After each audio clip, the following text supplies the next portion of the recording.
कश्यपी धरणातून पोलीस बंदोबस्तात गंगापूर धरणामध्ये पाणी सोडण्यात आले।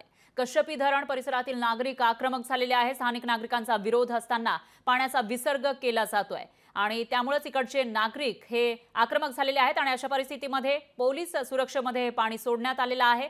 तर स्थानिक नागरिक जिल्हाधिकारी जलज शर्मा यांची या ठिकाणी भेट सुद्धा ते घेणार असल्याची माहिती समोर येते। जलज शर्मा हे स्थानिक नागरिकांची भेट घेणार आहेत। तर नाशिक शहरातील नागरिकांना पाणी सोडण्यासाठी शेतकऱ्यांचा विरोध आहे। पाण्याचा विसर्ग बंद करावा अशी मागणी ग्रामस्थ करतात। या संदर्भात आढावा घेतलेला आहे आपले प्रतिनिधी महेश महाले यांनी।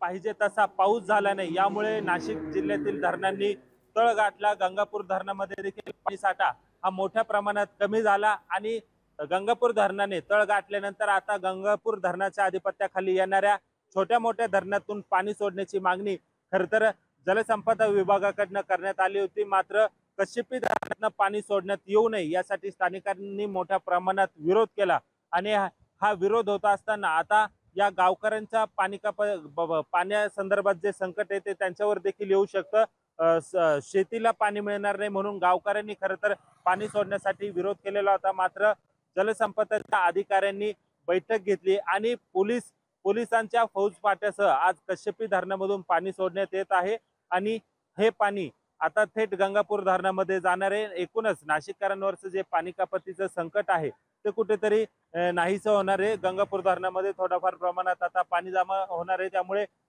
नाशिककरांवरती पाणी कपातीचं जे संकट आहे ते टळणार आहे। एकूणच कश्यपी धरणातनं पाणी सोडण्यासाठी गावकऱ्यांचा जरी विरोध होत असला तरी पोलीस प्रशासनाच्या साहाय्याने या ठिकाणी पाणी सोडण्यात आलेले, मात्र गावकऱ्यांचा विरोध अद्यापही कायम असल्याचं दिसून येत आहे। महेश महाले, लोकशाही मराठी, नाशिक।